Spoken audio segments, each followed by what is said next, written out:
So we started working together as adults. I should probably add that.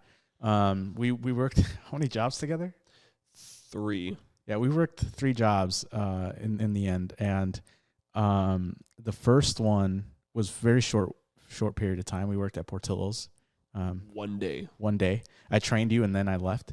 And then you jumped on over to Walgreens, and that was the longest time we worked together. And I think throughout that time where we worked at Walgreens was when I saw like your shift of personality, because you had to interact with like a bunch of people. I think like that was probably like the first big interaction you had with like a ton of people at once. Yeah. And our coworkers would also like note, you're like, he doesn't really say much. I'm like, just give him a chance. He doesn't know you.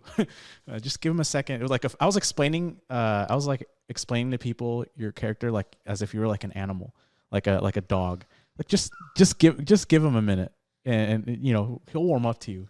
Yeah, I'm not gonna just have a conversation with strangers, man. I got to know you for probably 4 months. Yeah. And then I'll talk to you. Yeah. No, and then once people got to know you, like our coworkers, they were like, he's a different person now.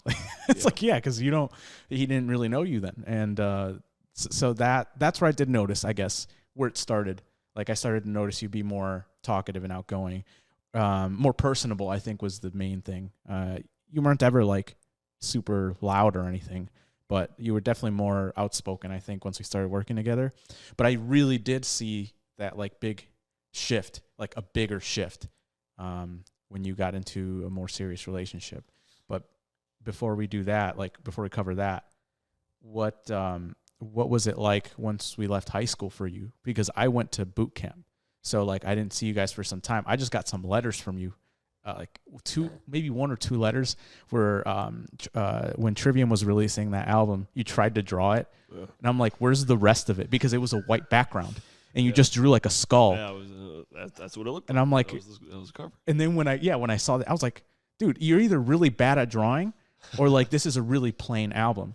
And when I came back and I saw it, I was like, oh, wow. It's both. It's just that. No, it's terrible drawing, man. It's got the skull in the center and then like the white background, and that's it, right? Yeah. But it was a good album. That was during the time where like they didn't have any screaming at all. It was clean. It was almost like, I wouldn't want to call it the Crusade again because it definitely wasn't a thrash metal album, but it was a different tone that they took a shift to, and I was like it was an interesting time. I was like, oh wow, like so much is changing since I left. That was kind of like my big thing I came back and like their sound was different.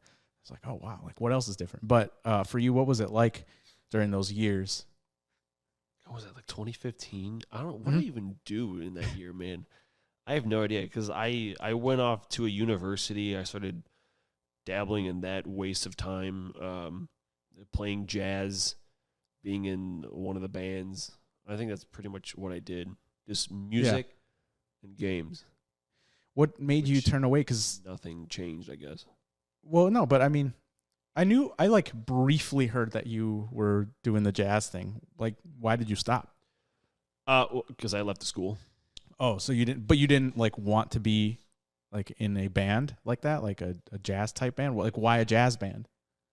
Because I wanted to play. I want to learn to play. What specifically? Just drums? Yeah, I mean that's what I do. No, that's right. When did you get your first set? I want to say like high school. Goodness, I can't remember, because I know I got my guitar Christmas of 2009. So it was a couple of years after that, because it was just Rock Band for a couple of years. Yeah, I remember that. I cannot believe how many things you introduced me to. What? Oh, I'm sorry. Like, goodness, because